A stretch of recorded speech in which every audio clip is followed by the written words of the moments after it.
Hola, my name is Rocío Caballero-Gill, and I am honored to be part of this conference. It's an amazing effort called Equality, Diversity, and Inclusion in Geoscience, and this is the 2020 edition for this conference. I would like to first give thanks to Adriana Guatame Garcia, Jess Franklin, and Eileen Doran for your invitation, all of your assistance, and every other effort that you've made to help me through this process to participate. I'm thrilled to contribute to this conference, but I'm also very excited about all the talks that are coming before and after this video. And I'm also equally excited about all the conversations that I know are going to happen as we go through the conference and all the things that we're going to learn. And of course, all of this together. I was invited to give a talk on some of the efforts that I've been involved with in the past 3 years, and also how everyone has a responsibility in making geoscience more equitable, and how all of us have a part to play and also have a responsibility to improve the accessibility in geosciences. And that is a tall order.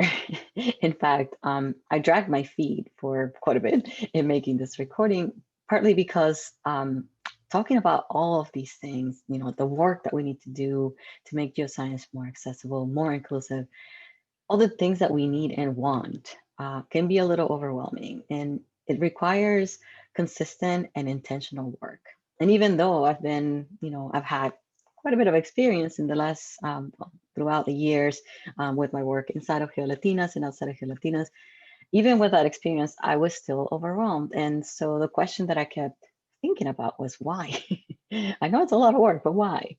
Um, and I think, I always came back to the same answer. It's because this work matters.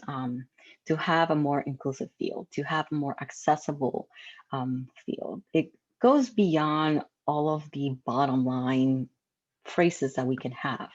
All of these ideas to make our field more competitive, make us, drive innovation, the bottom line, how profitable it's going to be. All of that, yeah, sure, it resonates with some people, and in the end, all of that only matters because it's the right thing to do. It's the responsible thing that we should do as humans. So I think that's partly why it felt so daunting. So I thought, why not talk about this idea of being stronger together from the angles that my perspective allow us to kind of like go over.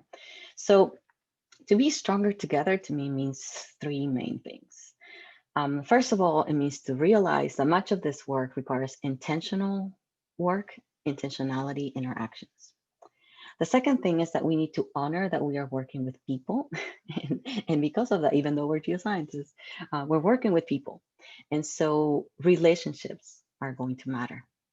And the third thing is to understand that we all have a role to play. And the role isn't static. And as a result, we have, at various points of our careers and our lives, so much to offer, so much to contribute. And that is essential.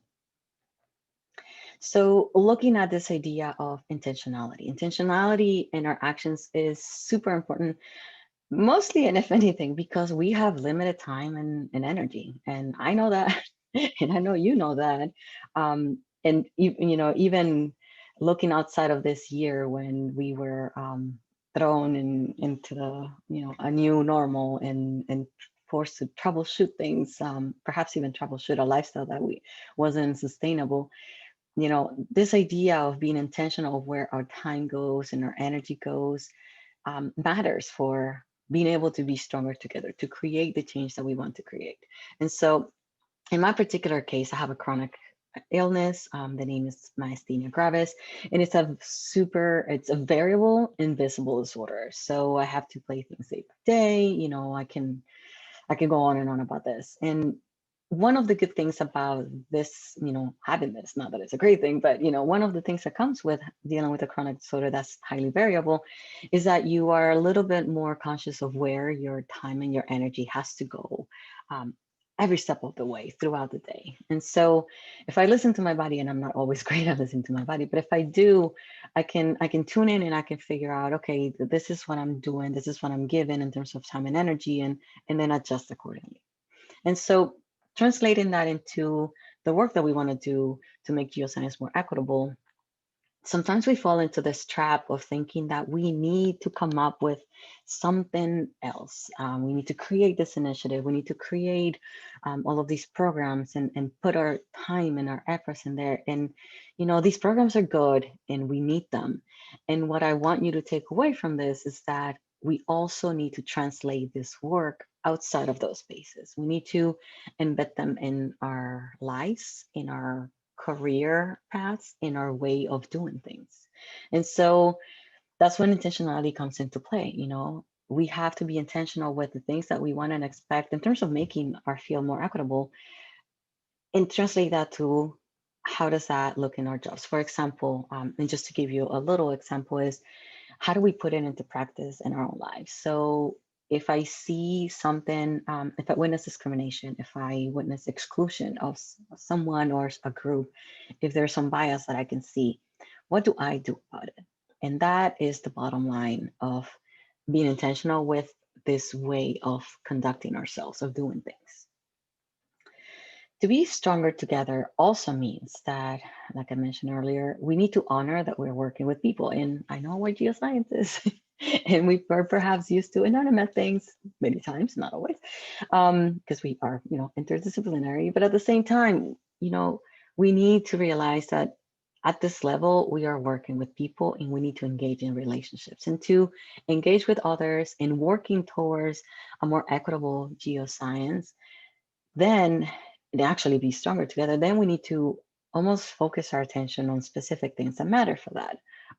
What I thought would be worthy to bring up was that we need to be able to trust. And then the question, of course, is how do we build trust? How do we enforce it and continue with that trust? We also need teamwork. And, as most things in life, that's something that's very important. And the last thing is that we need to be vulnerable enough to allow ourselves to see, almost like to recognize and then address our weaknesses, and also use our strengths to be able to create the change that we want to see. So when I see this, it's a hashtag now, or it's been for a while, and when I think of Stronger Together, I think of GeoLatinas. GeoLatinas, it's short for Latinas in Earth and Planetary Sciences. It's an international organization that I was lucky and blessed, recently co-founded with two of my incredible friends and colleagues, Clara Rodriguez and Adriana Crisostomo Figueroa. And many other amazing geoscientists have been with us from the beginning almost. So I don't have time to name all of them. I am so sorry, but suffice to say, you know who you are. You need to be proud of all the good work that you're doing in the community that we're forming here. And so, we are stronger together. We are, even though we don't know, many of us don't know each other in real life, we know that we can be a good group. We have been able to feel this idea, this concept of being stronger together, beyond the phrase, to our core. And I say feel because we have experienced those emotions. It's almost like a rush, particularly when we achieve specific milestones. Then we can feel how good we have it and how we were able to build that trust, how more effectively we were able to tune in the way that we worked to be a even better team and to effectively work as a team. We have been able to be vulnerable with each other and also, continue with this as a strength within our relationships.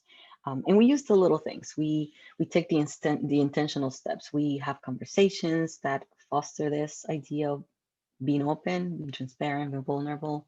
We have activities that help us honor our mission. And in the end, we want to make sure that we're fostering this community where we can continue thriving, continue being ourselves within the geoscience. And so lastly, to be stronger together, well, I think it's also important for us to understand that we all have something to contribute. And it doesn't matter where you come from or what angle, there is something that you can do. It doesn't matter your title, it doesn't matter your role. And again, roles are going to vary, they're not static. And we all have a role to play. We can work towards a more equitable geoscience and be stronger together. So whatever role we may have, whatever action we take is, we also have to understand and know that it's just a little grain of sand in this massive sea of change that we want to see.